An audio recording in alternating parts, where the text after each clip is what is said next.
잠깐 같이 기도드리겠습니다. 자비로우신 우리 아버지 하나님, 오늘도 저희들을 한자리에 불러 모아주시고 주님을 찬송하며 또 주님의 말씀으로 교훈받게 해주신 것을 감사합니다. 하나님의 말씀으로 우리 영혼을 환하게 비춰주시고 주 안에서 귀하게 쓰임받는 사람들이 될 수 있도록 더욱 역사해 주시고 도와주옵소서. 하나님의 말씀으로 우리 영혼을 환하게 비춰주시고 또 말씀 가운데 걸어갈 수 있도록 힘과 지혜와 용기를 허락해 주옵소서. 또 명절 오가는 모든 발걸음도 주님이 지켜주시고 또 앞으로 계획되어 있는 주의 수양에 많은 사람들이 구원함을 얻을 수 있도록 역사해 주시고 또 새로 인도하시는 분들 또 준비하는 그 모든 손길에도 함께해 주옵소서. 오늘 모든 시종 주 성령께서 함께해 주시고 도와주시옵소서. 우리 구주 예수 그리스도 이름으로 기도하옵나이다. 아멘. 성경 욥기 34장 찾겠습니다. 욥기 34장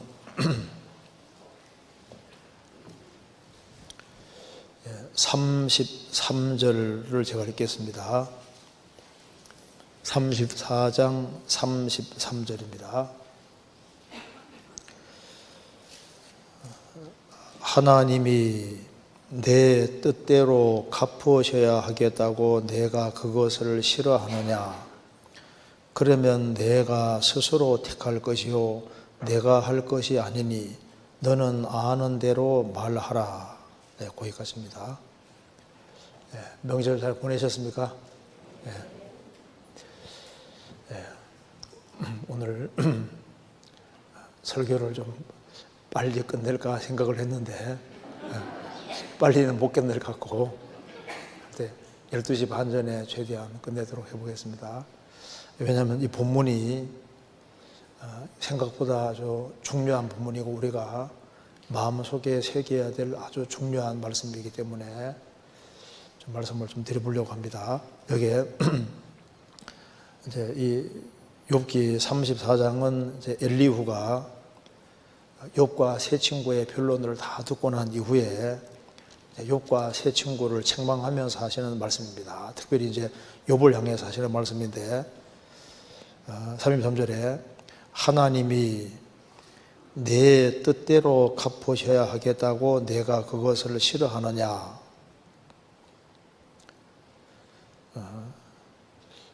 욥이 마음에 원하는 것이 있었습니다. 나는 이런 생을 살기를 원한다는 그런 삶의 방향이 있었고 하나님이 내 인생을 이런 방향으로 이끌어 갈 거라고 생각을 했던 겁니다. 그런데 욥이 생각한 것과 전혀 다른 방향으로 흘러갔기 때문에 욥이 굉장히 당황을 한 겁니다. 그래서 욥 마음속에 여러 가지 어려움이 생기고 하니까 마음에 불평도 생기고 좀 하나님이 좀 뭐 과한 것이 아닌가 하는 그런 푸념적으로 말도 하고 이렇게 했던 겁니다. 그래서 하나님이 욥 너의 뜻대로 갚으셔야 하겠다고 내가 그것을 싫어하느냐? 욥 너가 원하는 방향 쪽으로 안 했다고 해서 너가 싫어하느냐? 그러면 내가 스스로 택할 것이요 내가 할 것이 아니니 너는 아는 대로 말하라. 그러면 욥 너가 한번 스스로 한번 택해봐라.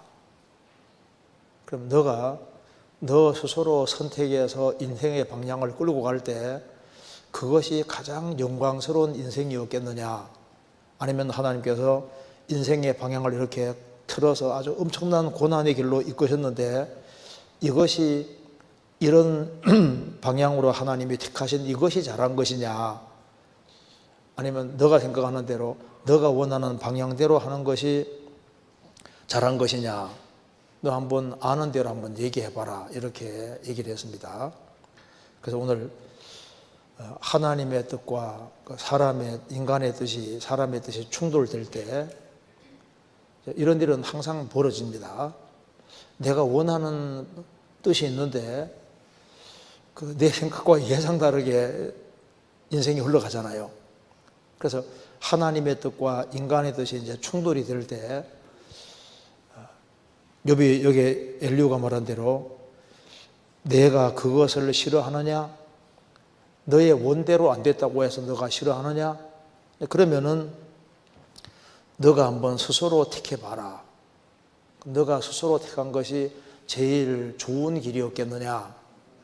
그게 아니지 않느냐?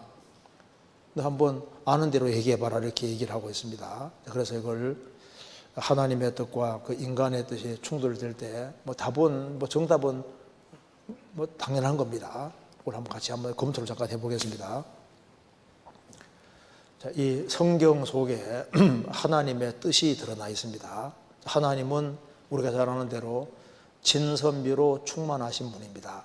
하나님은 진선미로 충만하신 분이기 때문에 하나님의 뜻만큼 참되고 선하고 아름다운 것은 없는 거예요. 그래서 하나님의 뜻이 이루어지는데 이 가장 참되고 가장 선하고 가장 아름다운 그 하나님의 뜻이 우리 개인 속에서 이루어진다면 얼마나 좋겠습니까? 그런데 아담 때부터 인간은 하나님의 뜻을 저버리는 길을 택한 겁니다. 하나님께서 천지를 창조하신 이후에 아담 하와를 가장 아름다운 하나님의 형상으로 만드셨습니다. 아담은 하나님 말씀하신 대로 선악과만 안 먹었으면 만년 청춘으로 사는 겁니다. 그 사람 아이고 계속 이런 몸 가지고 계속 살면 별로 좋겠느냐 생각할지 몰라도 아닙니다. 죽고 싶은 생각이 왜 드냐 하면은 이제 보통 20대 이런 사람은 아주 건강하고 힘 있고 할 때는 죽고 싶은 생각이 별로 안 들잖아요. 나이가 들어가고 이제 몸 여기저기가 아파지기 시작하고 병실에 자꾸 하고 힘들고 하면은 아이고 이렇게 고달프게 사느니 죽는 편이 낫겠다 이런 생각할 수 있는데 우리가 만일 10대, 20대 그런 마음과 생각과 정신과 건강 가지고 있다면 그런 생각을 안 할 겁니다. 아담 하와가 선악과를 먹지 않았으면 질병도 없고 선악과 안 먹었으면 죽음 자체도 없는 거예요. 늙는 법이 없는 겁니다. 그러니까 죄를 지어서 하나님께서 늙도록 프로그램을 하신 거예요. 아담은 하나님의 뜻 대신에 자기의 뜻을 관철한 겁니다. 하나님 말씀을 어기는 길을 택한 거예요. 그래서 자기 뜻을 택한 겁니다. 그래서 이 아담 자손은 전부 다 아담의 피를 이어받았기 때문에 애들을 키울 때도 봐요. 애들이 말하는 말 중에 상당히 많은 말이 뭔지 아시죠? 자, 이거 해라 저거 해라 무슨 말 합니까? 싫어 싫어 싫어 싫어. 애들 관찰해 보면 싫어 싫어 싫다는 말을 많이 합니다. 우리가 하나님께서 원하시는 뜻이 있으면 그대로 하면 좋은데 그 하나님의 뜻을 멸시하기 때문에 인생이 사실 고달파지고 인생이 하락이 겪게 되는 겁니다. 시편 107편 잠깐 찾아보시겠습니다. 시편 107편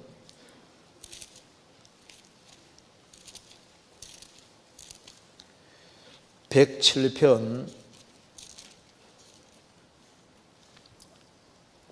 11절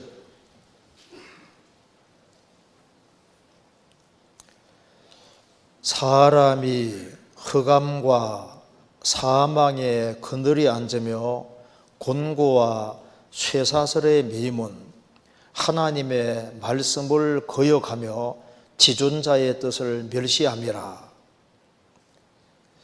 사람이 흑암과 사망의 그늘에 앉으며 곤고와 쇠사슬에 매임은, 쇠사슬에 매인 것은 중죄인으로서 감옥에 갇혀 있는 겁니다. 죄수가 되고 인생이 비참하게 되는 이유는 하나님의 말씀을 거역하며 지존자의 뜻을 멸시하므라. 그래서 창세기부터 요한계시록까지 인간 역사는 하나님의 뜻 대신에 자기 뜻을 끝까지 고집하고 관철함으로 하나님의 심판을 받은 역사입니다. 아담 하와가 에덴 동산에서 선악과를 먹는 길을 택했습니다. 하나님의 뜻을 어기는 길을 택했기 때문에 아담 하와가 심판받고 에덴 동산은 땅속에 들어가 버렸습니다. 노아 홍수 때 세계적인 홍수가 온 이유도 인간이 하나님의 뜻을 멸시했기 때문이에요. 바벨탑 사건 때에도 인간이 하나님께 도전했습니다. 그래서 하나님의 심판받고 섰습니다. 이스라엘 역사 속에서도 이스라엘은 하나님의 뜻을 어기는 길을 택해서 계속적으로 징계를 받고 형벌을 받아왔다가 하나님이 그리스도를 보내셨는데 그리스도까지 배쳐감으로 한 2000년 가까이 형벌을 받다가 우리 시대에 회복되고 있습니다. 7년 혼란 속에 들어가면 적그리스도는 하나님의 뜻을 공공연하게 거슬리고 하나님을 아주 적극적으로 대적하기 때문에 적그리스도와 거짓 선지자 이 두 사람이 제일 먼저 불과 유황못에 던져집니다. 성경 시편 2편입니다.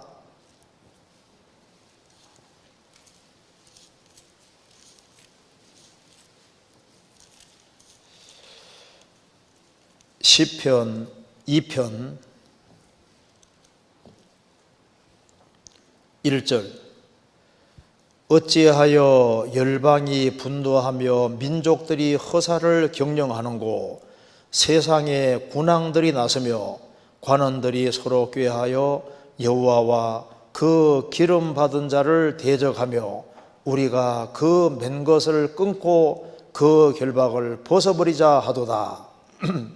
인간들이 하나님을 대적하고 그리스도를 대적하면서 우리가 그 맨 것을 끊고 그 결박을 벗어버리자 하나님이 정해놓은 굴레, 하나님께서 너는 이 범위 안에 살아라, 하나님께서 이 굴레를 딱 씌워놨습니다. 그걸 다 벗어던져버리고 하나님을 대적하는 길을 택합니다. 그래서 하나님의 작정된 뜻을 거절하기 때문에, 거역하기 때문에 아주 무자비한 심판을 받게 되는 겁니다. 그래서 또 인간이 하나님 말씀을, 하나님의 뜻을 어기는 길을 택할 때 그 배후에 충동질을 하는 마귀가 있잖아요. 그래서 너 아침의 아들 계명성이여 어찌 그리 하늘에서 떨어졌으며 너 열국을 엎은 자여 어찌 그리 땅에 찍혔는고 너 열국을 엎은 자여 이 세계를 둘러엎고 사람들로 하여금 하나님 뜻을 등지게 만드는 그 배후에 마귀가 있는 겁니다. 주기도문에 우리를 시험에 들게 하지 마옵시고 다만 악에서 구하옵소서. 마귀는 악한 자인데 사실은 악이라고, 주님 악이라고. 악으로 똘똘 뭉친 자가 마귀입니다. 그래서 배후에 하나님 뜻을 어기도록 만드는 그 마귀가 배후에 있는 거예요. 성경을 읽어보면은 하나님께서 말씀하실 때 하나님 뜻이 분명할 때는 처음부터 그 말씀에 순종하는 길을 택하는 것이 가장 현명합니다. 하나님이 발람 선지자에게 말씀했습니다. 발람 선지자에게 모압 왕 발락이 찾아왔잖아요. 이제 사진 보냈습니다. 제발 이스라엘 민족을 저주하게 해달라 부탁했습니다. 그래서 발람이 이제 하나님께 묻습니다. 하나님, 이스라엘 백성들을 저주하러 갈까요 말까요? 하나님 뭐라 했습니까? 너는 가지도 말고 저주하지도 말아라. 두 가지 얘기했습니다. 가지도 말고 저주하지도 마. 주님 뜻입니다. 근데 발락이 재물을 더 많이 가져와서 지위도 더 높게 해주고 막 재물도 엄청 많이 줄 걸 얘기를 하니까 하나님께 생떼를 씁니다. 하나님, 갈까요 말까요? 저게 가라고 나와 있지 않습니까? 그게 무슨 말입니까? 갈 테면 가봐, 그 말인 거예요. 그래서 나귀 타고 가다가 천사가 나타나서 나귀가 이제 피했잖아요. 피해서 이제 발람 선지자가 몸이 상하니까 이제 발람이 화가 나가지고 나귀를 딱 때리니까 나귀가 왜 때려? 네가 말을 안 들으니까 때리지. 내가 지금까지 당신 섬겨왔는데 당신 말 불순종하는 거 본 일이 있어. 나귀하고 옥신각신하고 있는 거예요. 하나님 눈을 딱 열어주시니까 천사가 죽이려고 딱 준비하고 있잖아요. 만일 천사가 없었으면요, 이스라엘 백성 저주했을 겁니다. 근데 가지도 말고 저주하지도 말라고 했는데 갔잖아요. 처음부터 가지 말아야 됩니다. 그것 때문에 발람은 결국은 죽게 되잖아요. 또 성경 한번 찾아보시겠습니다. 민수기 22장. 민수기 22장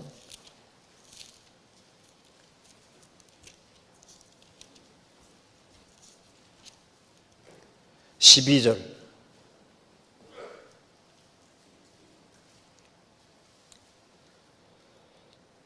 하나님이 발람에게 이르시되 너는 그들과 함께 가지도 말고 그 백성을 저주하지도 말라. 그들은 복을 받은 자니라. 자, 발람에게 두 가지 얘기했습니다. 모압 사람에게 가지도 말고 저주도 하지 말아라. 그런데 이스라엘 백성들을 저주는 못했습니다. 하나님이 입을 딱 주장하고 계시니까 저주는 못했지만 갔잖아요. 그래서 이스라엘은 저주를 못해도 모압 왕에게 소스를 넣어준 겁니다. 이스라엘 백성들을 타락시킬 수 있는 길을 알려준 거예요. 그래서 모압 왕이 이스라엘과 이제 하나가 되는 길을 택해서 음행이 시작되고, 그래서 총 2만 4천 명이 죽게 됐습니다. 발람 선지자는 하나님께서 결국은 죽도록 허락하신 겁니다. 여호수아 13장입니다. 여호수아 13장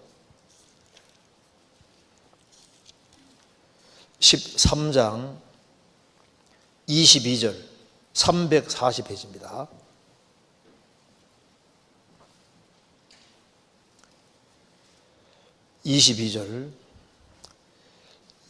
이스라엘 자손이 그들을 도력하는 중에 부올의 아들 술사 발람도 칼날로 죽였더라. 결국 하나님의 뜻을 어긴 그 결과는 뭡니까? 결국은 죽음인 거예요. 자, 하나님의 명백한 뜻과 반대 길을 걸어가는 사람은 불행 중에 불행입니다. 왜냐하면 하나님의 뜻을 이길 수 있는 사람은 없거든요. 그렇잖아요. 그 옛날에 니므롯은 하나님이 분명히 말씀하시기를 창세기에서 이제 노아 홍세 후에 노아 식구들에게 분명히 흩어져 살아라고 분명히 명령하셨습니다. 그 하나님 뜻인데 니므롯은 하나님 말씀을 어기는 길을 택하고 흩어져 살고 있는 그 노아 자손을 규합시켜서 바벨탑을 쌓고 하나님께 도전했잖아요. 그 하나님의 명백한 뜻을 거슬려서 심판을 받았습니다.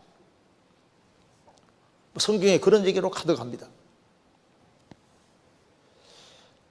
진화론을 수정하는 사람들, 나중에 하나님의 심판대에 설 때 얼마나 큰 벌을 받게 되겠습니까? 무신론자들, 그 큰일인 거예요. 그리고 성경에 대해서 함부로 이야기 안 하는 사람들,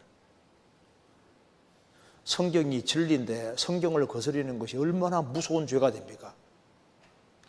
예수 그리스도에 대해서 함부로 얘기하는 사람들, 예수님은 사람이 아닙니다. 하나님이 사람이 되신 분인 거예요. 사람의 모양을 잠깐 취해서 그렇지 사람이 아닙니다. 이 우주를 다 창조하신 분이라고 되어 있어요. 이 우주가 주님 손 안에 있다고 되어 있습니다. 골로새 1장에 만물이 주님 안에 있다고, 주님 안에. 주님은 조그만 분이 아닙니다. 그런데 그 예수님에 대해서 함부로 이야기를 하고 함부로 대적하고, 그게 얼마나 무서운지 모릅니다. 지금 예수님의 재림을 부정하는 사람도 많습니다. 지옥을 부정하는 사람도 많잖아요. 그런 게 전부 다 하나님의 뜻을 거스리는 겁니다. 성경 로마서 1장입니다.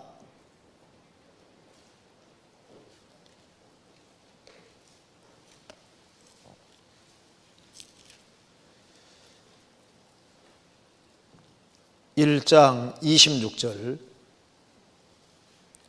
240페이지입니다.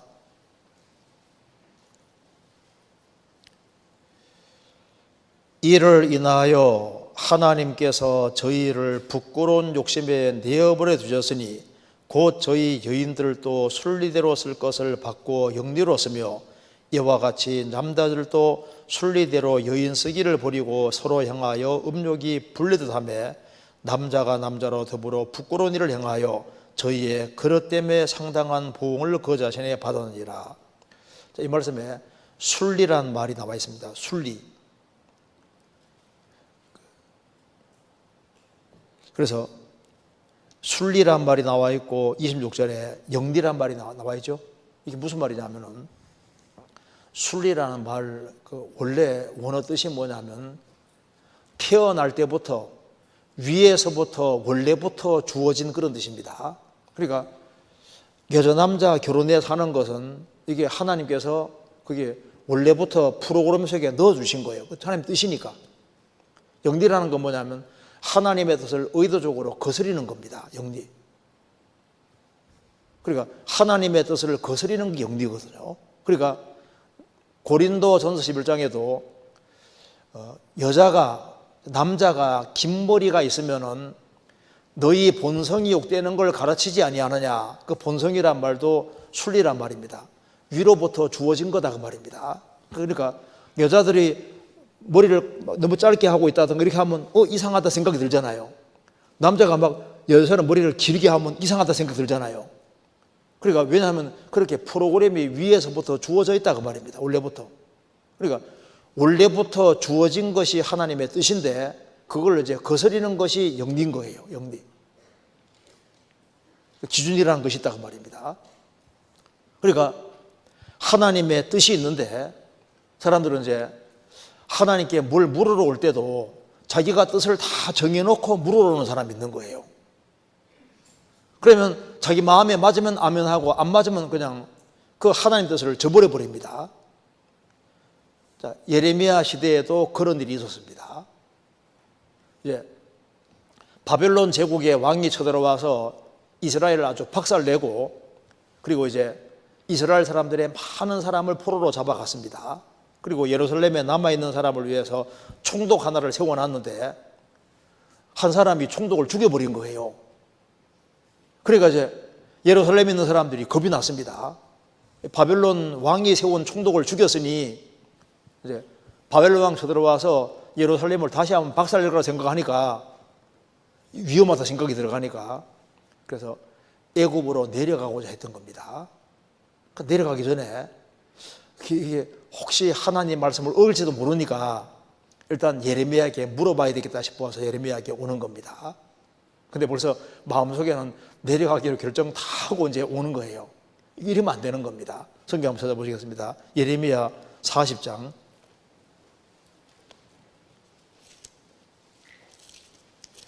예레미야 40장.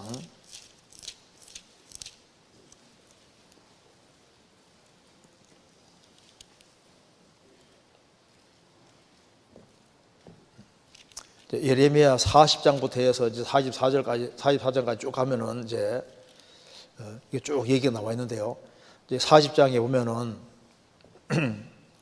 이제 하나님께서 이제 바벨론 왕을 보내 가지고 이스라엘을 심판하고 이제 그게 군대 장관을 여기 이제 예루살렘을 통치하는 사람을 세웠는데 나중에 죽이게 됩니다. 여기 7절을 보시겠습니다.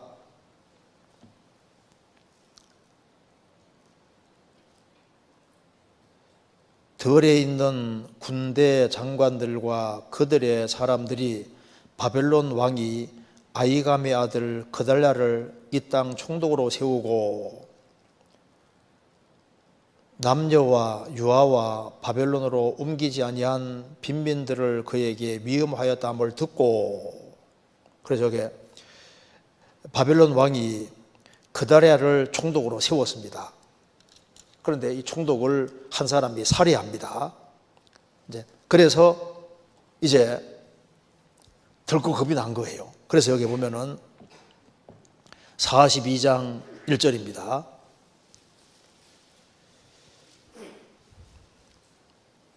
이에 모든 군대의 장관과 가랴의 아들 요하난과 호사야의 아들 여사냐와 백성의 작은 자로부터 큰 자까지 다 나와 선지자 예레미야에게 이르되 당신은 우리의 간구를 들으시고 이 남아있는 모든 자를 위하여 당신의 하나님 여호와께 기도하소서.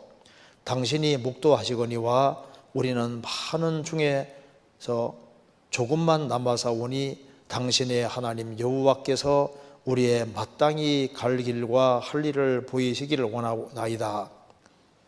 그래서 선지자 예레미야가 그들에게 이르되 내가 너희 말을 들었은즉 너희 말대로 너희 하나님 여호와께 기도하고 무릇 여호와께서 너희에게 응답하시는 것을 숨김이 없이 너희에게 고하리라. 자, 5절 6절 한번 같이 읽어보겠습니다. 그들이 예레미야에게 이르되 우리가 당신의 하나님 여호와께서 당신을 보내사 우리에게 이르시는 모든 말씀대로 행하리이다. 여호와는 우리 중에 진실무망한 증인이 되옵소서. 우리가 당신을 우리 하나님 여호와께 보내면 그의 목소리가 우리에게 좋고 좋지 아니함을 물론하고 청종하려 함이라. 우리가 우리 하나님 여호와의 목소리를 청종하면 우리에게 복이 있으리이다. 그래서 총독을 죽였으니까 예루살렘에 있는 건 위험하다 싶어서 애굽으로 내려가기 전에 예루살렘에 있어야 되겠습니까? 애굽에 내려가야 되겠습니까? 하고 이제 하나님 뜻을 물으면서 하나님의 뜻이면 우리가 그대로 행하리이다. 그래서 이제 예레미야가 하나님의 얘기를 했습니다. 말씀드리니까 이제 10일 후에 7절에 나와 있죠. 10일 후에 여호와의 말씀이 예레미야에게 임했습니다. 임하면서 말씀했습니다. 자, 너희들은 절대 애굽으로 내려가지 마라. 바벨론 왕을 두려워하지 마라. 너희들이 예루살렘에 있으면 내가 틀림없이 도와줄 거다. 그런데 내 말을 어기고 애굽으로 내려가면은 너희들은 거의 다 아주 전멸하게 될 것이다. 하나님 경고했습니다. 그러니까 이스라엘 백성들이 에이 이거 하나님 말씀 아니라고. 결국은 어떻게 하냐면은 집단적으로 애굽으로 내려가는 길을 택하잖아요. 그래서 예레미야가 경고했습니다. 44장 28절.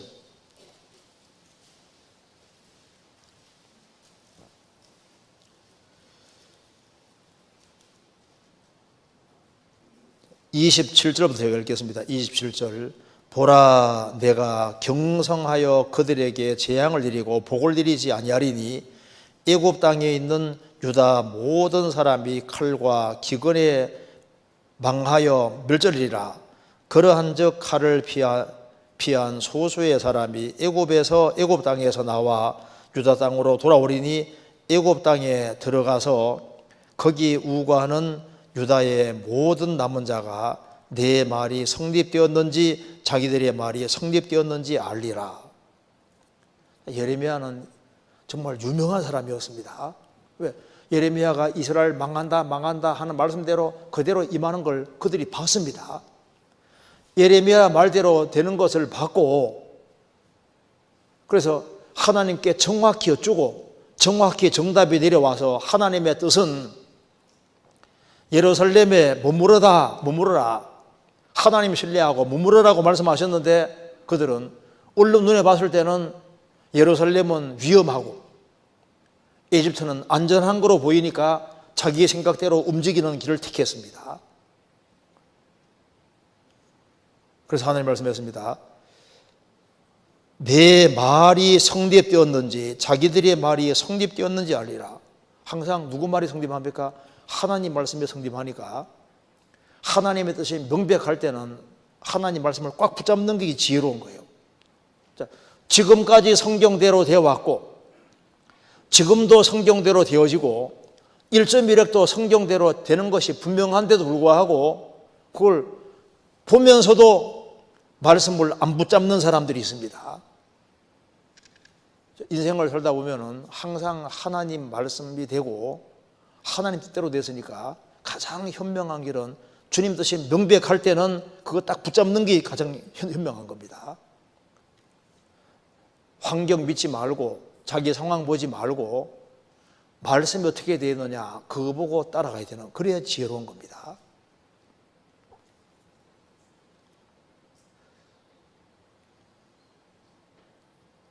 내 말이 성립되었는지 자기들의 말이 성립되었는지 알리라. 그 하나님 말씀을 꽉 붙잡으려면 믿음이라는 게 필요한 겁니다. 믿음. 성경은 항상 얘기합니다. 너희 머리 믿지 말고 상황 믿지 말고 환경 믿지 말고 하나님 말씀만 딱 붙잡아라. 그 옛날에 아우구스티누스라는 사람이 4세기, 5세기 당시에 그 교부였는데요. 세상에 제일 유명한 사람 중에 한 사람이지 않습니까? 그가 제일 좋아했던 성경 구절이 이사야 7장 8절입니다. 너희가 믿지 아니하면 정령 굳게 서지 못하리라. 바꿔 말하면 믿으면은 굳게 서리라. 하나님 말씀을 확실하게 의지하고 믿는 사람은 굳게 설 것이고 너희가 믿지 아니하면 정령 굳게 서지 못할 것이다. 그래서 하나님께 물을 때에는 하나님께 묻는다는 것은 정말 칭찬할 만한 요소입니다. 그렇죠?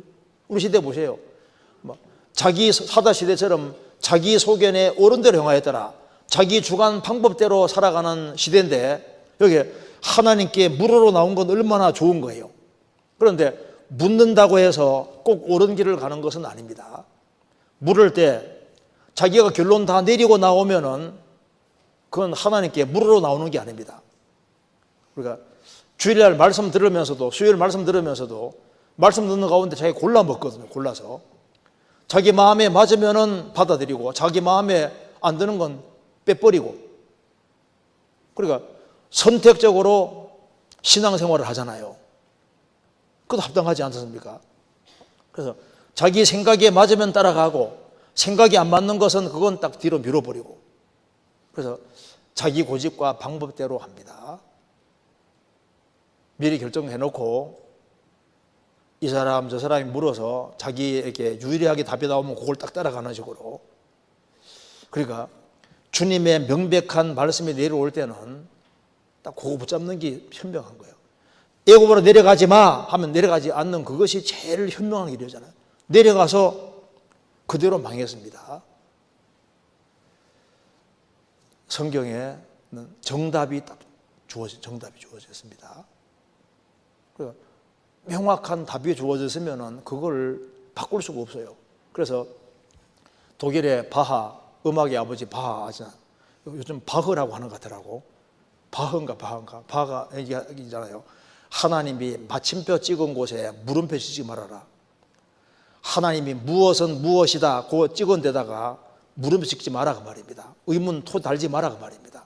성경에 명백히 되어 있으면은 그걸 그대로 따르는 것이 현명한 겁니다. 그잖아요. 그래야지 됩니다. 그래서 하나님이 딱 정확히 길을 보여줄 때 그대로 가는 것이 가장 현명하고 좋은 길이 되는 거예요. 시편 32편 찾겠습니다.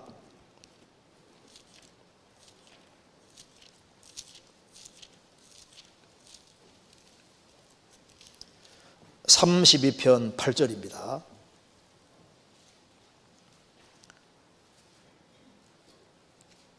(8절) 내가 너의 갈 길을 가르쳐 보이고 너를 주목하여 훈계하리로다. 너희는 무지한 말이나 노새같이 되지 말지어다. 그것들은 자갈과 골래로 단속하지 아니하면 너희에게 가까이 오지 아니하리로다. 내가 너의 갈 길을 가르쳐 보이고, 하나님께서는 성도의 갈 길을 가르쳐 보이고 그 다음에 가는지 안 가는지 주목해보고 바른 길로 안 가면 주님께서 훈계해서 바른 길로 가게 하신다 그 말입니다. 너희는 무지한 말이나 노새같이 되지 말지어다. 무지한 말같이도 되지 말고 노새같이 되지도 마라. 말은 빠르잖아요. 무지한 말은 주님이 가실 때 바짝 뒤를 따라가야 되는데 주님이 가시는 길이 너무 늦게 보이는 거예요. 그래, 주님 비키시오 하고 말은 빠르잖아요. 주님 뒤로 제키고 막 자기 수단 방법대로 막 빨리 달려가는 사람이 있습니다. 무지한 말같이 되지 말고 노새는 느리잖아요. 주님은 저 가시는데 뒤에서 느릿느릿. 그러니까 주님보다 앞서지도 말고 뒤치지도 말고 바짝 주님 뒤를 따라가라 말입니다. 너희는 무지한 말이나 노새같이 되지 마라. 그래, 주님을 밀접히 가까이 따르라는 것을 말씀하는 겁니다. 그래서 주님을 가까이 따르는 사람, 그 사람이 가장 현명한 길을 걷게 되고 그것이 이제 가장 영광스러운 길이 되는 겁니다. 주님의 뜻은 정확히 이루어집니다. 그래서 하나님의 뜻이 뭔지를 우리가 정확히 알고 그 뜻을 딱 붙잡고 그 뜻 안에 있는 것이 가장 현명하고 내가 지금 현재 있는 것이 하나님의 뜻 안에 있는 게 확실하다 싶으면 그걸 잘 고수하는 것이 필요합니다. 자, 예수님은 세상에 왜 오셨냐 하면은 하나님의 뜻을 행하기 위해 오셨습니다. 성경 히브리서 10장입니다. 히브리서 10장.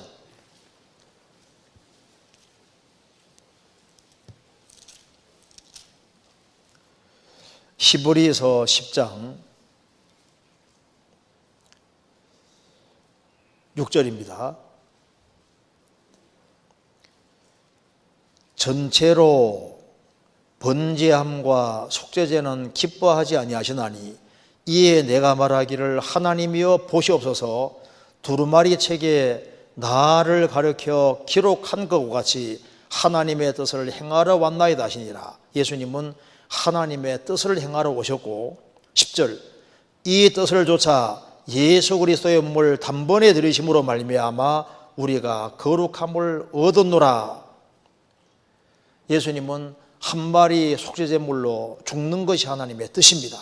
그래서 누가복음 22장 42절에 예수님이 십자가를 앞두고 아버지여 아버지의 뜻이거든 이 잔을 내게서 옮기시옵소서. 그러나 나의 원대로 마옵시고 아버지의 원대로 되기를 원하나이다. 아버지의 뜻이거든 이 잔을 옮겨 주십시오. 그런데 마시는 게 하나님의 뜻이면은 마시겠다고 하셨습니다. 십자가 죽음은 죽는 건 아버지의 뜻이니까 그 뜻 앞에 예수님은 자신을 완전히 드린 거예요. 예수님은 아버지의 뜻을 이루게 오셨고 그 뜻을 이루셨습니다. 그러면 예수님은 십자가에 죽으시는 것이 하나님 아버지의 뜻이고 그리고 하나님께서 원하시는 우리에게 원하시는 뜻이 뭘까요? 하나님의 뜻은 우리가 영생 얻는 게 하나님 뜻입니다. 영생 얻는 거. 성경 요한복음 6장입니다.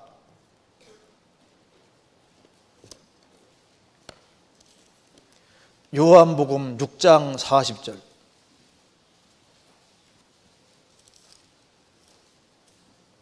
자, 이건 같이 읽겠습니다. 6장 40절입니다. 내 아버지의 뜻은 아들을 보고 믿는 자마다 영생을 얻는 이것이니 마지막 날에 내가 이를 다시 살리리라 하시니라. 내 아버지의 뜻은 아들을 보고 믿는 자마다 영생 얻는 이것이 아버지의 뜻입니다.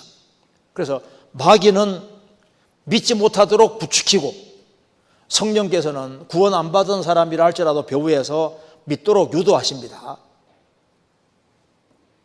그래서 참으로 믿을 때 성령이 그 사람 속에 딱 들어가시는 거예요.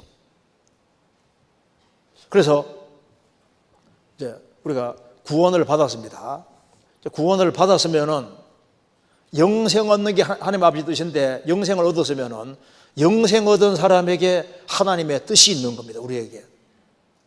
그 뜻이 명백할 때는 그 뜻을 붙잡는 것이 가장 보람되고 가장 영광스러운 길이 되는 겁니다. 베드로전서 4장입니다. 베드로전서 4장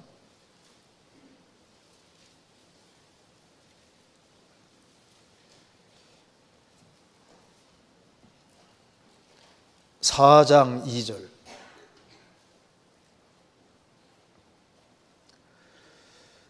그 후로는 다시 사람의 정욕을 좇지 않고 오직 하나님의 뜻을 좇아 육체의 남은 때를 살게 하려 함이니라.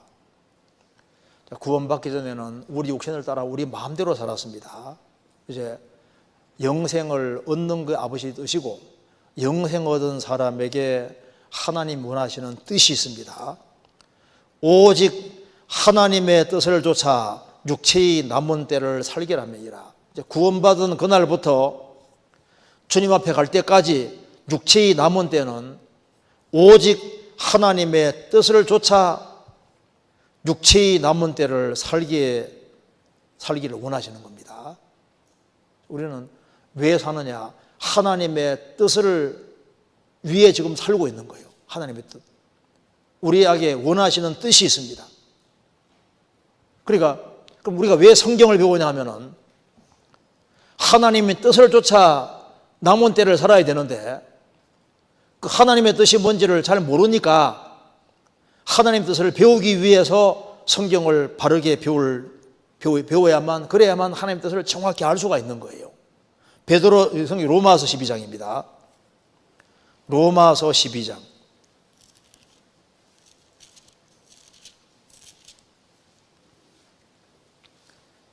12장 2절입니다.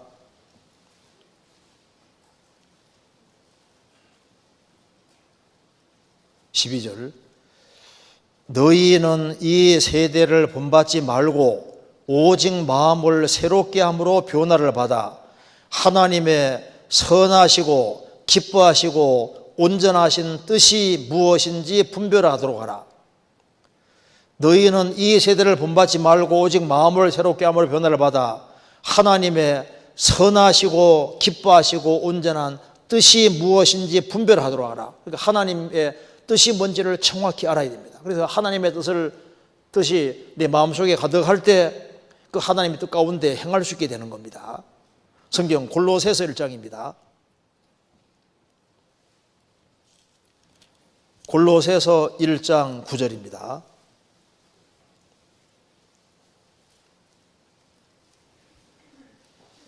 (1장 9절) 이로써 우리도 듣던 날부터 너희를 위하여 기도하기를 그치지 아니하고 구하노니 너희로 하여금 모든 신령한 지혜와 총명에 하나님의 뜻을 아는 것으로 채우게 하시고, 하나님의 뜻을 아는 것으로 채우게 하시고,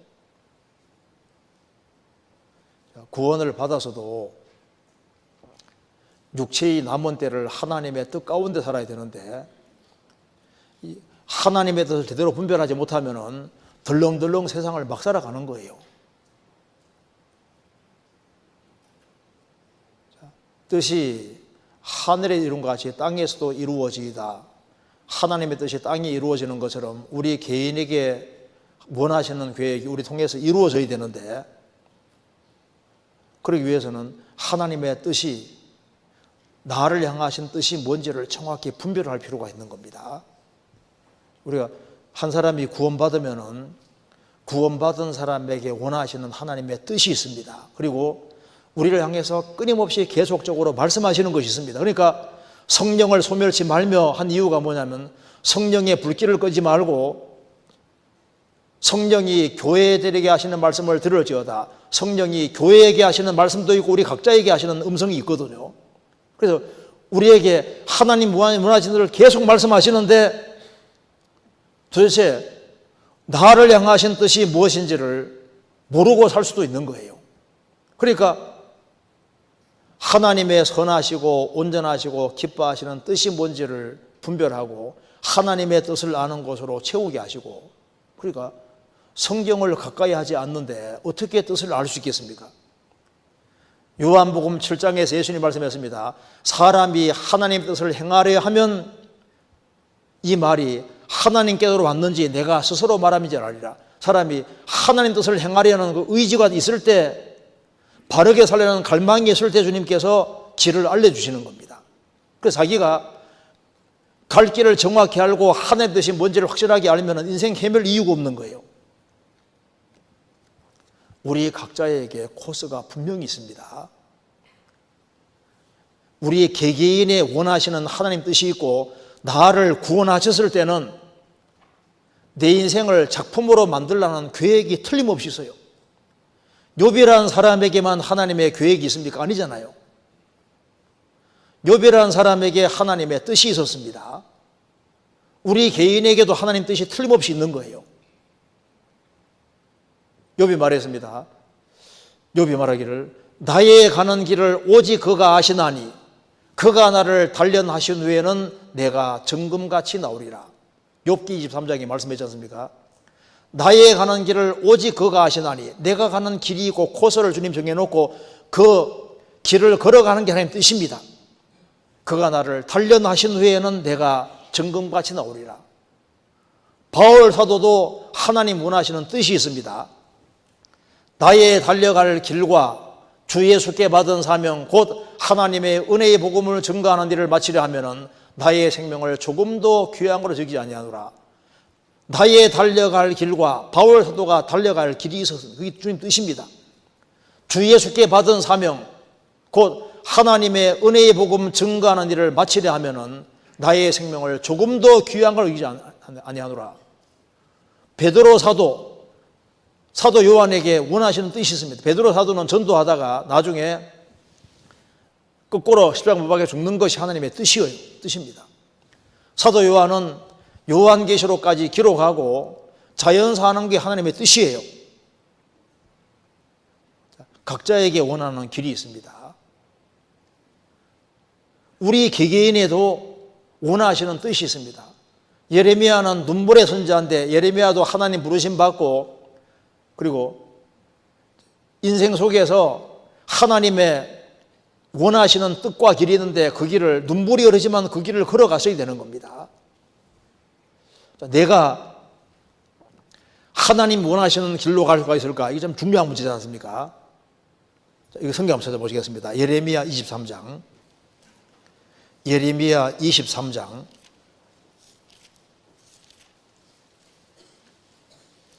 12절입니다.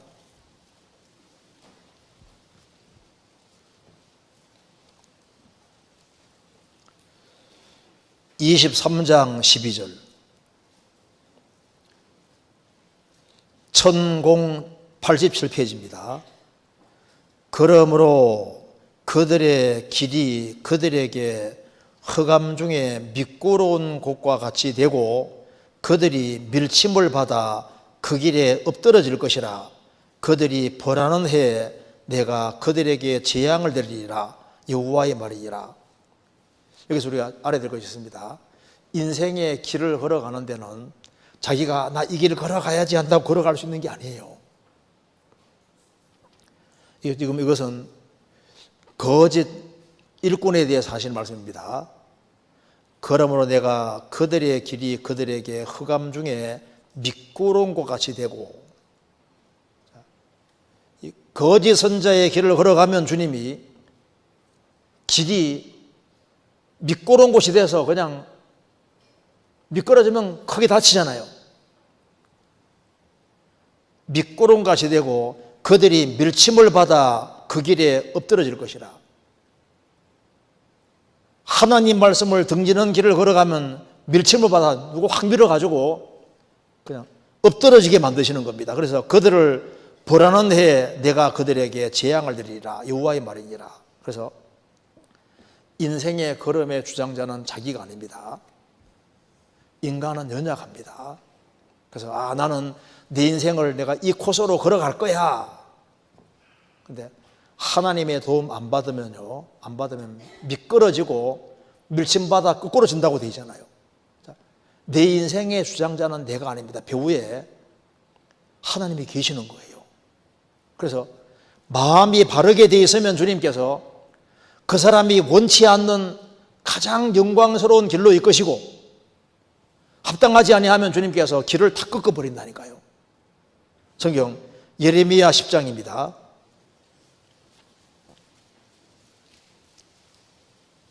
(10장) 23절.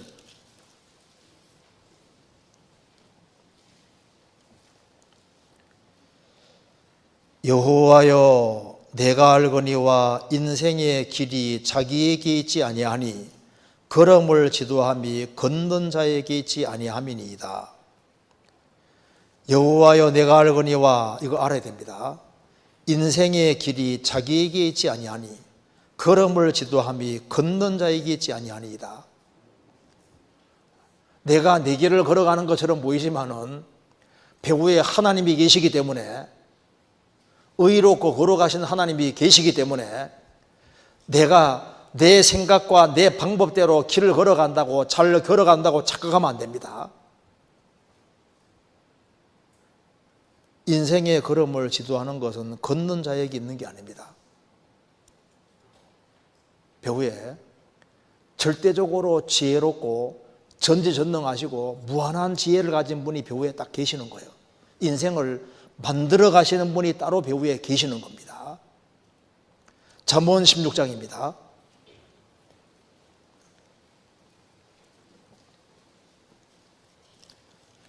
잠언 16장 9절, 926페이지입니다. 사람이 마음으로 자기의 길을 계획할지라도 그 걸음을 인도하는 자는 여호와시니라. 사람이 마음으로 자기 길을 계획할지라도 자기 계획대로 잘 안 되잖아요. 그 걸음을 인도하는 자는 여호와시니라. 잠언 19장입니다.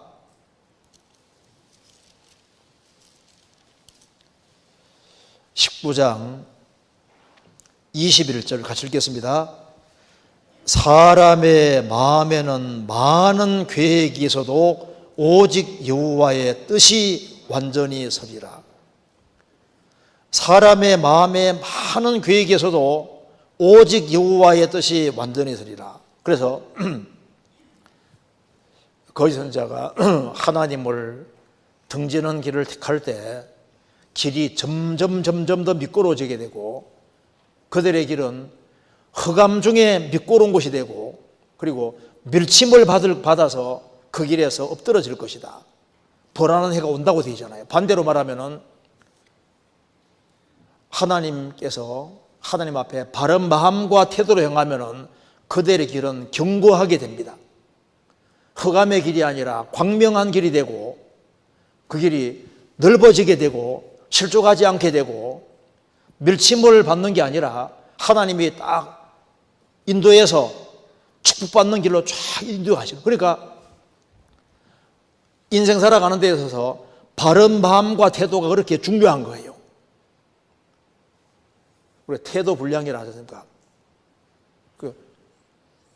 이게 생을 살아가는 가운데 하나님 앞에서는 바른 마음과 바른 태도가 그렇게 중요한 겁니다.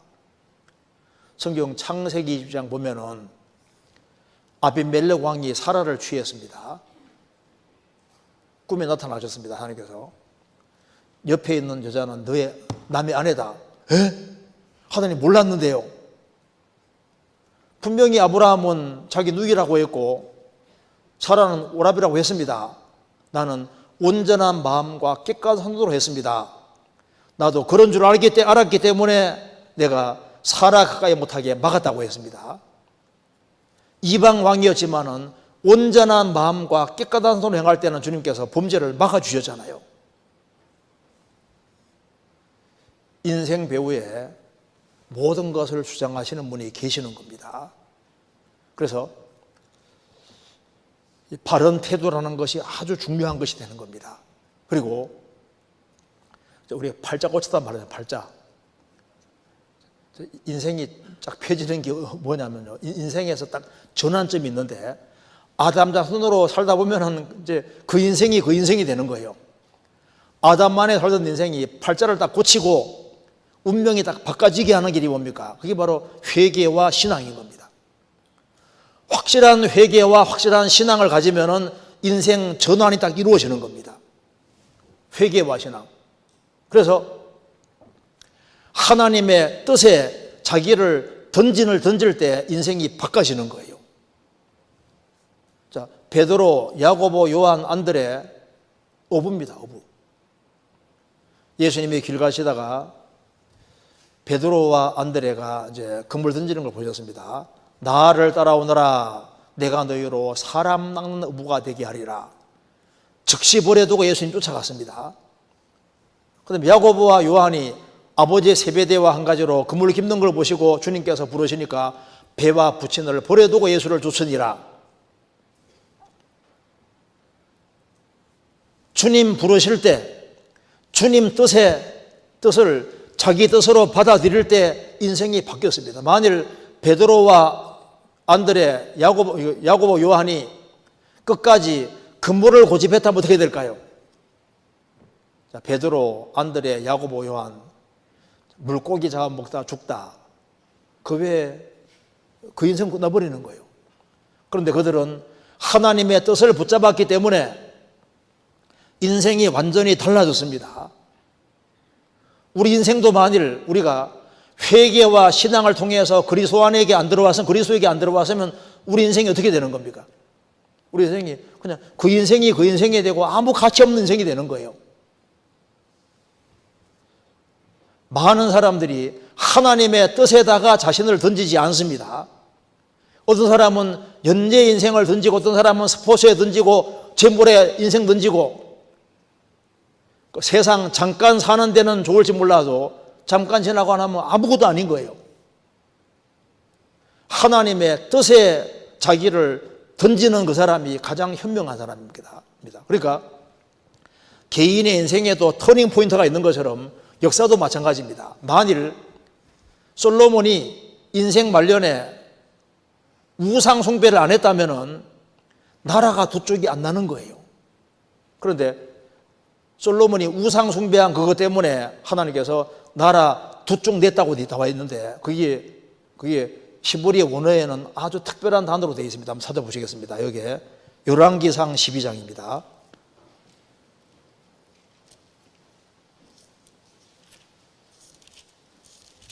열왕기상 12장 15절.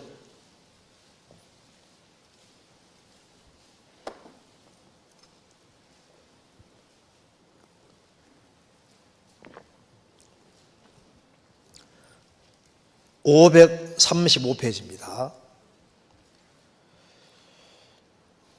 왕이 르호보암 왕입니다. 르호보암 왕이 이같이 백성의 말을 듣지 아니하였으니 이 일은 여호와께로 말미암아 난 것이라. 여호와께 전에 실로 사람 아히야로 느바세 아들 여로보암에게 구한 말씀을 응하게 하심이더라. 여기 이 일이란 말이 원래 히브리 원어에는 이게 십바라고 되어 있는데요. 이게 사건의 전환, 운명의 전환 그런 뜻입니다. 이게 터닝 포인트 말하는 터닝입니다.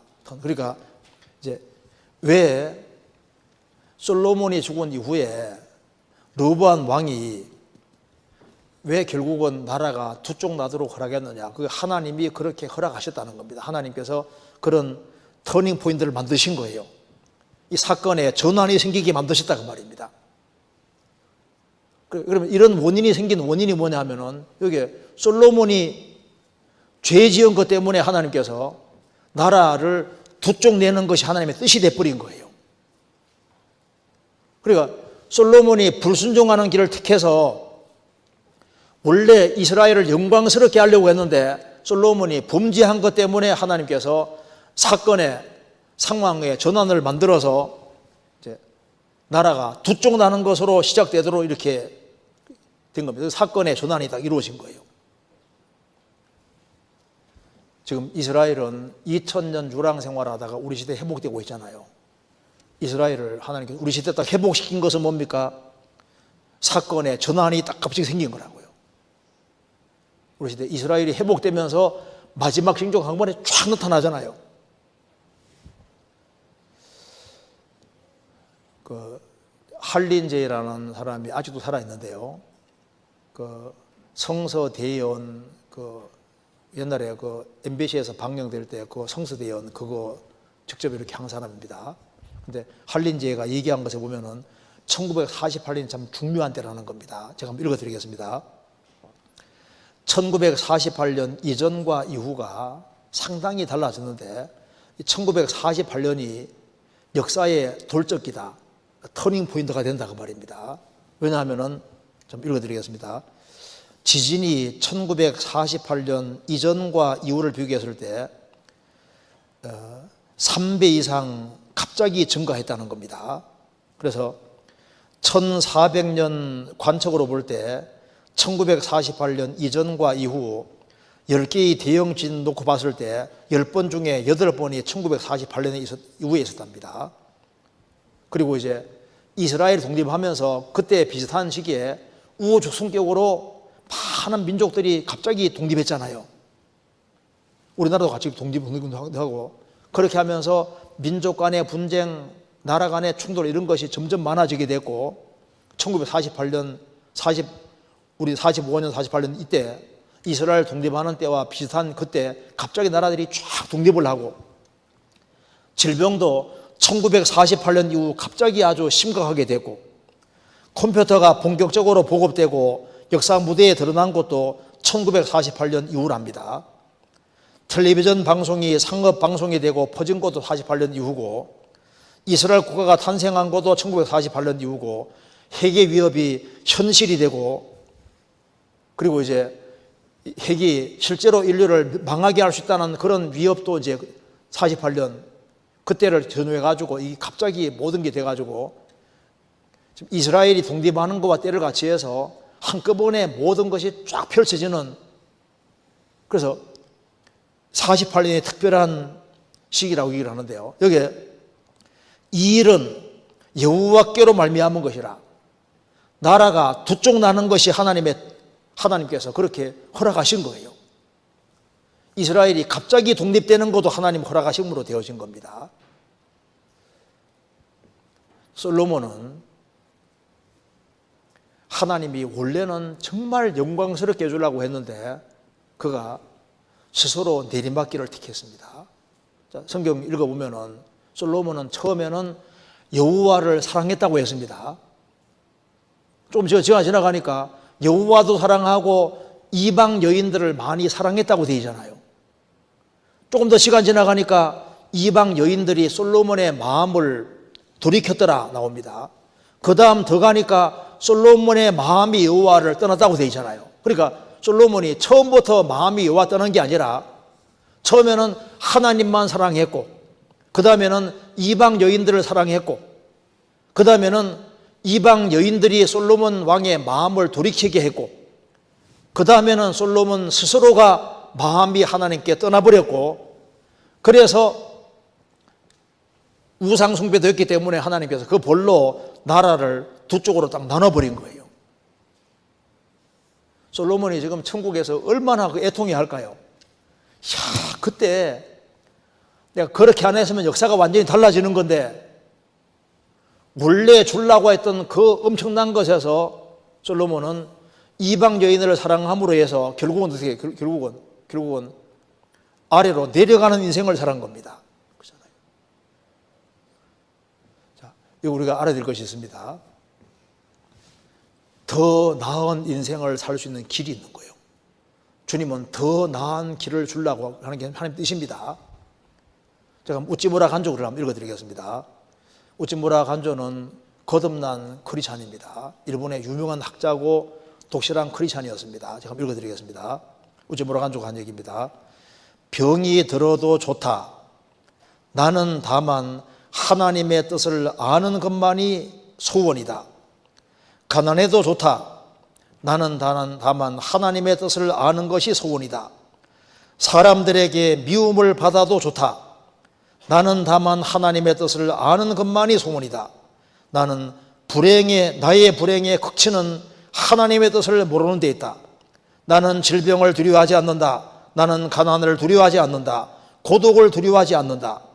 나는 다만 하나님에게서 버림을 받아서 그 뜻이 하나님의 뜻이 나에게 전해지지 않게 되는 것을 가장 두려워한다.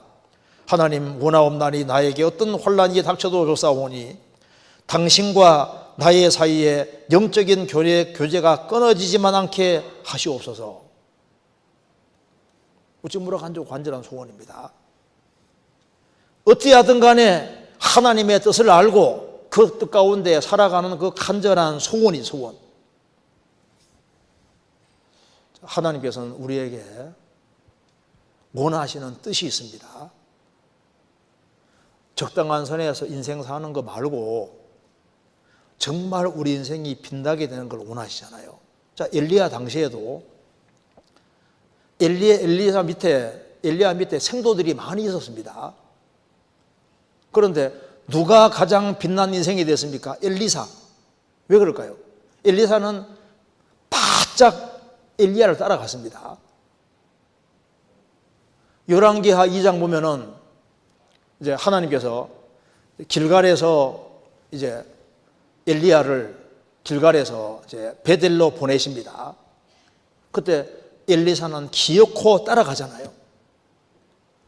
왜 따라와? 그냥 있어. 따라갑니다. 하나님이 나를 여리고로 보내시느니라. 또 따라가잖아요. 제발 따라오지 마라. 따라갑니다. 나중에 이제 하나님이 나를 이제 요단강으로 보내시느니라, 요단으로 보내시느니라. 또 따라가는 거 봐요. 다른 생도들은 그런 간절한 마음이 없습니다. 엘리사는 그런 간절한 마음이 있기 때문에 나중에 영감의 갑절을 받고 생도 중에서 제일 귀하게 쓰임 받잖아요. 하나님께서는 원하시는 뜻이 있는데 그 간절한 마음이 있는 사람을 하나님께서 거기에 목적에 맞게끔 사용하시는 거예요. 성경 열왕기하 2장입니다.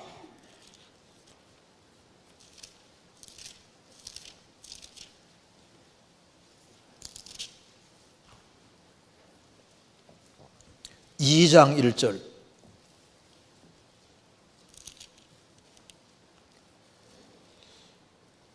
여호와께서 회리 바람으로 엘리야를 하늘에 올리고자 하실 때에 엘리야가 엘리사로 더불어 길갈에서 나가더니 엘리야가 엘리사에게 이르되 청컨대 너는 여기에 머물라 여호와께서 나를 베델로 보내시느니라. 엘리사가 이르되 여호와의 사심과 당신의 혼의 삶을 가리켜 명세하노니 내가 당신을 떠나지 아니하겠나이다. 이에 두 사람이 베델로 내려가니 베델에 있는 선자의 생도들이 엘리사에게로 나와 이르되 여호와께서 당신 오늘날 당신의 선생을 당신의 머리 위로 취하실 줄을 아나이까. 가로되 나도 아노니 너희는 잠잠하라. 여기 보시면 생도들이 있는데 생도들이 있어도 엘리사 같은 마음이 아니잖아요. 그러니까 끝까지 따르려는 그런 마음이 없고 그냥 현상 유지로 만족하는 그런 생도들이 많이 있는데 그 중에서도 엘리사는 마음이 다릅니다.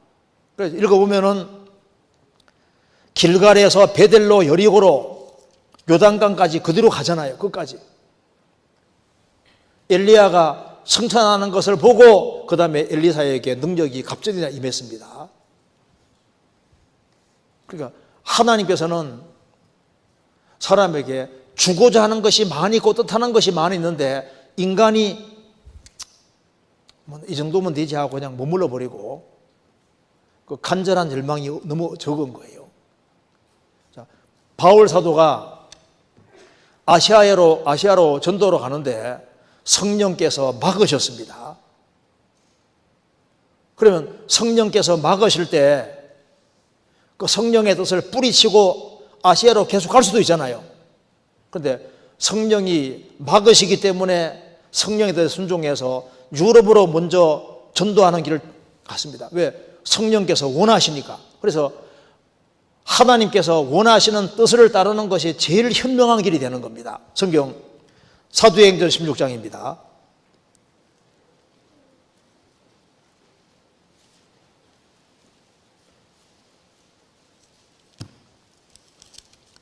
(16장)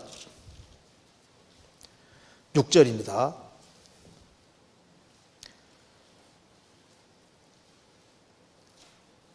성령이 아시아에서 말씀을 전하지 못하게 하시거늘 부르기아와 갈라디아 땅으로 다녀가 무시아 앞에 이르러 비두니아로 가고자 했으되 예수의 영이 허락지 아니하는지라.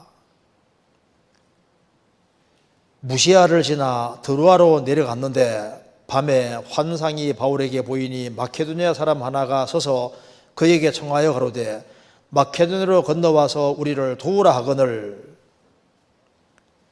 바울이 이 환상을 본 후에 우리가 곧 마케도니아를 떠나기를 힘쓰니 이는 하나님이 저 사람들에게 복음을 전하라고 우리를 보내신 줄을 인정하미로라.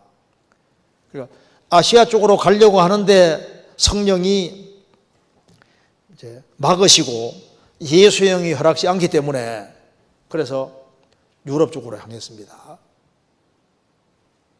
그걸 뿌리치고 자기 방법대로 했다면 그렇게 큰 성과 거두지 못했을 겁니다. 자, 베드로 사도가 죽고 싶었을까요? 안 죽고 싶었을까요? 베드로 사도는 순교하는 걸 원한 것은 아닙니다. 분명히 자기가 원치 않은 곳으로 데려간다고 했습니다. 원한 게 아닌데 하나님 뜻이기 때문에 간 거예요. 성경 찾아보시겠습니다. 요한복음 21장 18절.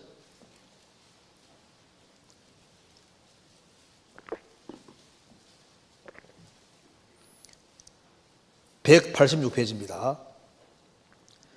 내가 진실로 진실로 네게로 노니 젊어서는 내가 스스로 띠뛰고 원하는 곳으로 다니거니와 늙어서는 내 팔을 벌리리니 남이 내게 띠띠우고 원치 아니하는 곳으로 데려가리라. 이 말씀을 하시면 베드로가 어떠한 죽음으로 하나님께 영광 돌릴 것을 가르치시미라. 원치 아니하는 곳으로 데려가리라. 베드로 사도는 원치 않았지만 하나님의 뜻이기 때문에 결국은 거꾸로 뽑아 죽는 길을 간 거예요. 순교를 본인이 원하지 않았지만은 하나님의 뜻이기 때문에 원치 않아도 그대로 간 겁니다. 내 뜻대로 마옵시고 아버지 뜻대로 하옵소서. 욥도 자기가 그 당대에 정말 하나님을 가장 잘 섬기는 사람이고 가장 존경받는 사람이고 주를 위해 일도 많이 한 사람이지만은 이 코스를 욥은 원했는데 하나님께서는 욥의 생각과 다른 길로 이끄시잖아요. 10명의 자녀가 죽고 재산 날아가고 몸 전체가 병들어 아주 비참하게 됐습니다. 그러니까 주님이 높여놨다가 막 제일 낮춰놨습니다.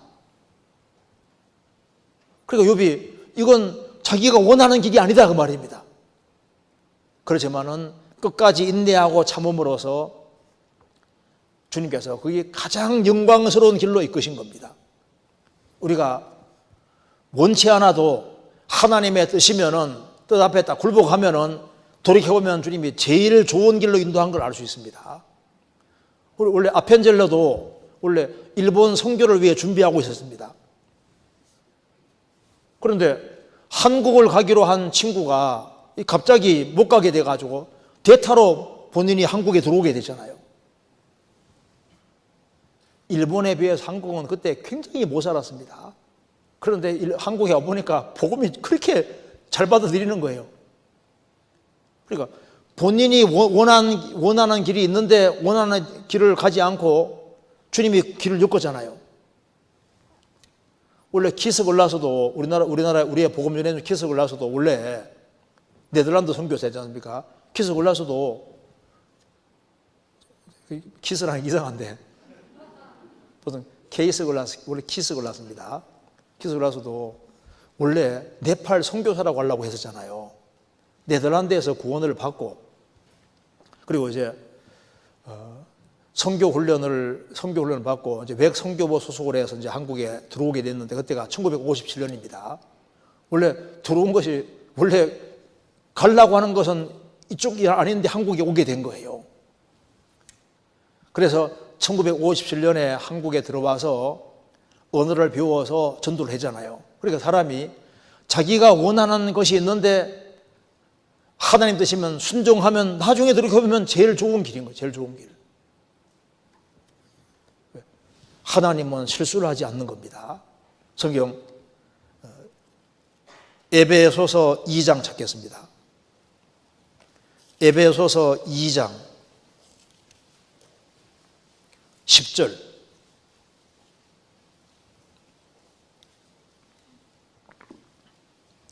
이 장 10절 같이 읽겠습니다. 우리는 그의 만드신 바라 그리스도 예수 안에서 선한 일을 위하여 지으심을 받은 자니 이 일은 하나님이 전에 예비하사 우리로 그 가운데서 행하게 하려 하심이니라. 우리는 그의 만드신 바라, 이 만드신 바라가 헬라어에는 포이에마로 돼. 포이에마에서 포임 시가 나왔거든요. 쉽게 말해서 메스터피스입니다. 걸작입니다. 그래서 우리는 그의 만드신 바라, 우리는 그의 걸작품이다. 새로운 피조물로서 새로운 걸작품이다 그 말입니다. 그리스도 예수 안에서 선한 일을 위하여 지으심 받은 자니, 하나님께서는 죄인인 한 사람을 구원해서 그 구원받은 사람을 완전히 새로운 작품으로 만들 계획을 가지고 있는 거예요. 우리 각자에게 계획이 있습니다. 우리 육신적으로 태어날 때도 재능이 다 다르잖아요. 베드로 사도, 요한 성격이 너무 달라요. 베드로는 행동파입니다. 사도 요한은 신중하잖아요. 그러니까 성격이 다 달라요. 예수님 죽으시고 부활하신 그날에도 베드로하고 요한이 막 달려갔죠. 무덤에 달려갔습니다. 요한은 젊으니까 먼저 무덤 앞에까지 갔잖아요. 무덤 앞에 가서 끽 하고 서는 거예요. 안 들어갑니다. 베드로는 뒤에 헉헉 따라오면서 그대로 들어가요. 돌진에 들어가는 겁니다. 그 행동에서 보면 차이가 나잖아요. 우리가 태생적으로 달란트와 재능도 다 다릅니다. 한 사람이 구원받았을 때 구원받은 각 사람의 달란트와 재능 범위 안에서 주님이 가장 좋은 인생을 만들어 가십니다. 그렇게 하기를 원하시는 거예요. 우리를 걸작품으로 만들려고 하시는 것이 있습니다. 그래서 내가 원하는 뜻이 있는데 내 원하는 뜻이 아니라 내 인생 속에서 하나님의 뜻을 이루기 원하기 때문에 그 사람이 바른 마음과 태도 가지고 살아가면 주님이 신기하게도 주님이 인생을 엮어가시는 거예요. 그런데 구원을 받아도 자기 뜻을 고집하는 사람이 있는 거예요.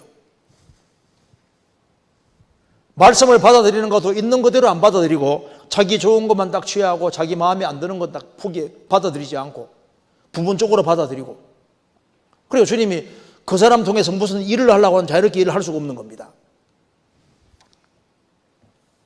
바울 사도가 내가 내 몸을 쳐서 복종하게 하면 자기 스스로가 자기 몸을 복종시켰습니다.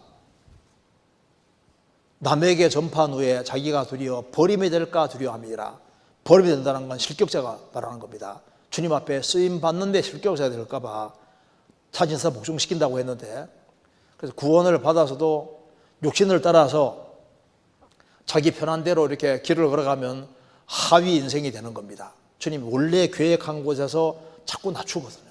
우리 보통 이제 부모가 자녀를 키울 때, 야, 얘 말 잘 듣고 순종 잘하면은 이렇게 해야지 계획을 세우다가 나중에 계속 말 안 들으면 어떻게 됩니까? 계획이 축소가 되죠. 제발 말씀만 부리지 말아라. 집안에만 좀 조용히 있어라. 약간 낮추잖아요. 그것처럼요, 하나님도 우리에게 순종의 길을 걸어가면은 주님이 우리에게 원하시는 뜻과 계획이 많이 있는데, 불순종의 길을 걸어감으로 원래 하나님이 계획했는 데서 축소가 될 수 있는 겁니다. 바락이 드보라가 얘기했습니다. 가나안 사람과 전쟁해 하나님 명령하셨다니까 바락이 드보라 붙잡았잖아요. 당신이 안 가면 안 가겠다고. 하나님보다 드보라 의지하는 마음이 있으니까 주님께서 전쟁에는 승리하게 해주시되 결정타는 해벨이 아니에 야일이 없잖아요. 주님 말씀하면 그냥 네 하면 제일 좋은 길인 겁니다. 우리가 하나님의 뜻을 따라갈 때 제일 정말 영광스러운 길을 주시려고 하는데, 그래서 하나님의 뜻, 그게 뭔지를 생각하고 뜻 가운데 살아가는 이쪽에다 포커스를 맞춰야 되는 겁니다. 뜻이 하늘에 이룬 것 같이 땅에서도 이루어지이다. 그래서 하나님의 뜻과 인간의 뜻이 충돌될 때는 자기의 뜻을 딱 꺾어야 되는 겁니다. 하나님의 뜻을 그대로 받아들여야 되는 거예요. 우리가 오늘 제일 마지막에 찬송가 431장 부르려고 합니다. 그게 슈몰크 목사가 30년 전쟁, 유럽에 30년 전쟁 있고 난 이후에 많은 사람들이 죽고 했는데, 그래서 이 슈몰크 목사 부부가 전도하는 지역이 굉장히 넓었습니다. 36개 지역을 이렇게 돌봐야 되기 때문에 자녀 놓고 바깥에서 활동을 많이 했잖아요. 나중에 주일을 하고 집에 들어와 보니까 집이 불타버리고 자녀 둘이 다 죽었잖아요. 잿더미가 되어 있는 겁니다. 그래서 그것 때문에 만들어진 찬송가가 바로 431장 내 주여 뜻대로 하옵소서, 그 노래입니다. 좀 불러보겠습니다. 그러니까 주님의 뜻이면은 그대로 받아들이겠다는 겁니다. 로마서 8장입니다. 8장 28절.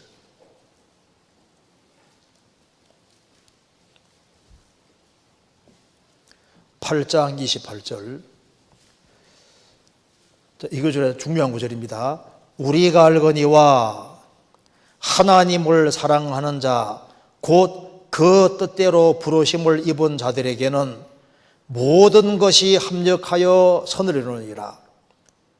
우리가 알거니와 하나님을 사랑하는 자 곧 하나님의 뜻대로 부르심을 입은 자들에게는 모든 것입니다. 모든 것이 합력하여 선다. 모든 것을 긍정으로 받아들여야 됩니다. 모든 것. 내가 하나님 사랑하고 하나님 뜻 가운데 있으면은 모든 것, 모든 상황이 어우러져서 선을 이룬다는 걸 알고 모든 상황에 대해서 긍정하는 것이 필요하고, 그래서 하나님의 뜻이라는 걸 알고 순종하는, 하나님 뜻이 분명하면은 순종하는 것이 제일 좋은 길입니다. 순종하는. 하나님의 뜻이면은 이것이 제일 좋은 길입니다. 내가 어떤 상황에 처한다 할지라도 모든 것이 합력해서 선을 이룬다고 말씀하셨기 때문에 모든 것에 대해서 긍정하고, 예, 하나님, 내가 그대로 받아들이겠습니다. 제가 국민일보 신문에 보니까 디바인 예스라고 해서 성스러운 순종이라고 해가지고 하는 그 내용이 나오던데요. 이제 이 스탠리 존스 목사가 중풍으로 있다가 결국은 하나님의 도움으로 다시 일어나서 20년 동안 그 인도에 선교를 했는데요. 하나님 말씀하시면은 어떤 경우에도 순종하는 길을 택하는, 그것이 제일 좋은 길이라고 말하고 있습니다. 우리 시대는 모든 결박을 벗어버리자, 내 멋대로 하자잖아요. 그게 아니라 우리 시대는 멋대로 하는 시대인데 가장 현명한 길은 하나님 살아계시니까, 예, 하나님, 이게 제일 좋은 길입니다. D.L. 무디는 평생 하나님의 뜻을 추구하며 하나님의 뜻을 거스르려면 기꺼이 포기하고 순종하는 삶을 살았습니다. 그래서 D.L. 무디 통해서 D.L. 무디가 한 2억 명 정도의 사람을 상대로 전도했고 정말 많은 사람을 주님 품으로 인도했습니다. 하나님의 뜻에 순종하는 길을 걷는 사람, 그 사람을 주님이 귀하게 사용하는 겁니다. 성경 사도행전 13장입니다. 사도행전 13장 36절.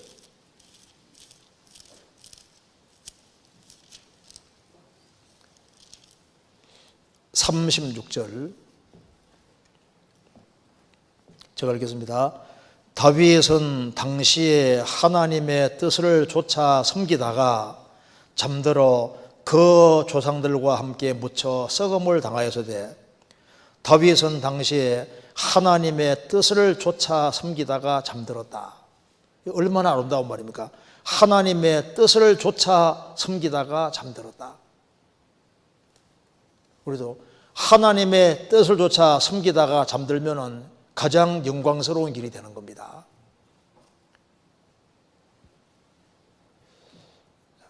하나님의 뜻은 우리가 죄에서 구별되는 것도 하나님 뜻이요, 항상 기뻐하고 쉬지 말고 기도하고 범사에 감사하는 것 하나님 뜻이지 않습니까? 그런데 하나님의 뜻이 뭐냐면 선을 행함으로 고난받는 게 하나님의 뜻입니다.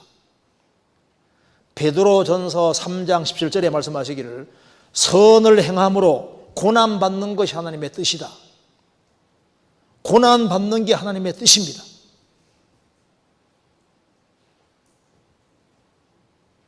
우리는 고난받는 속에서 대접을 하고, 고난받는 속에 용서하고, 고난받는 속에서 전도하고, 또 주님께서 우리가 격결로 가지 않도록 하기 위해서 내게 연약한 구속을 두신 것도 하나님의 뜻일 수 있는 겁니다. 바울에게 질병도 주시고 우리에게 답답한 상황을 자꾸 엮는 것도 주님 뜻일 수 있는 거예요.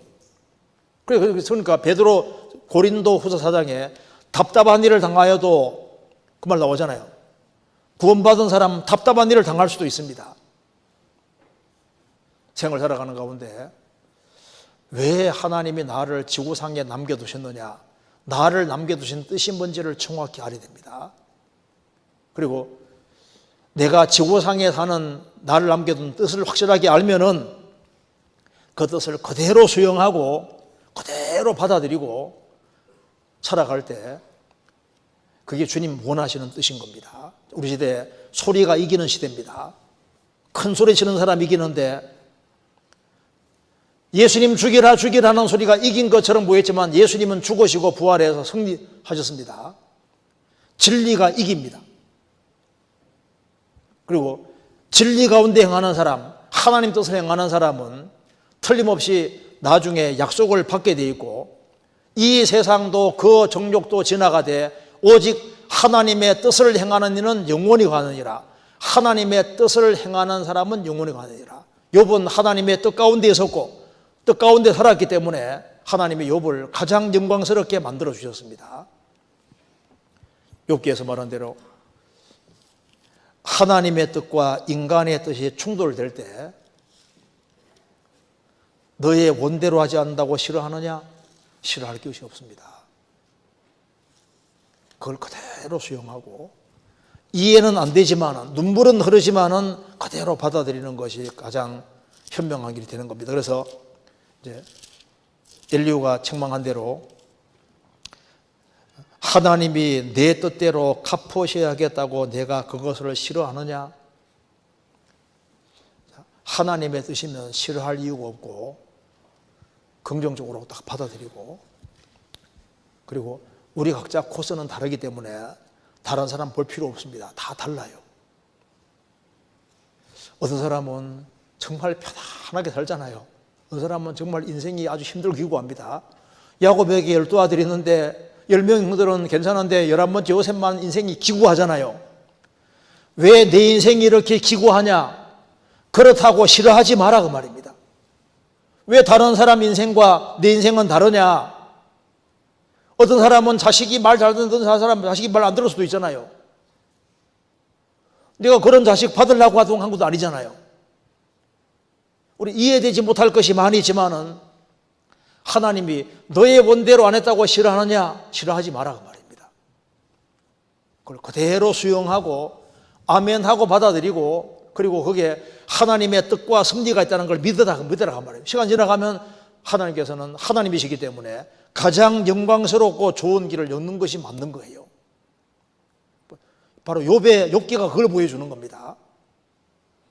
너가 원하는 코스가 아닌 다른 곳으로 엮어졌다고 해가지고 싫어할 이유가 없다 그 말입니다. 나중에 보니까 욥기가 만들어지는 줄 몰랐잖아요. 우리는 그의 만드신 바라, 우리는 하나님의 작품입니다. 돌이켜보면은 인생을 이렇게 빚어 가시다는 걸 알 수 있습니다. 제일 좋은 길로 주님께서 만들어 가시기 때문에 항상 아멘 하는 마음으로 우리가 살아야 될 것 같습니다. 같이 기도하시겠습니다. 자비로우신 우리 아버지 하나님, 저희들을 주의 보배로운 피로 구원해 주신 것을 감사합니다. 저희들 이 세상에서 주님의 뜻이 무엇인지를 알고 주님의 뜻 가운데 생을 살아갈 수 있도록 도와주시고, 또 주님께서 우리 인생을 만들어 간다는 사실을 마음에 깊이 새기며 생을 살 수 있도록 도와주옵소서. 주님 말씀 가운데 한 걸음 한 걸음 걸어갈 수 있도록 도와주시옵소서. 명절을 오가는 모든 발걸음도 지켜주시옵소서. 우리 구주 예수 그리스도의 이름으로 기도하옵나이다. 아멘. 찬송 같이 부르시겠습니다. 431장입니다.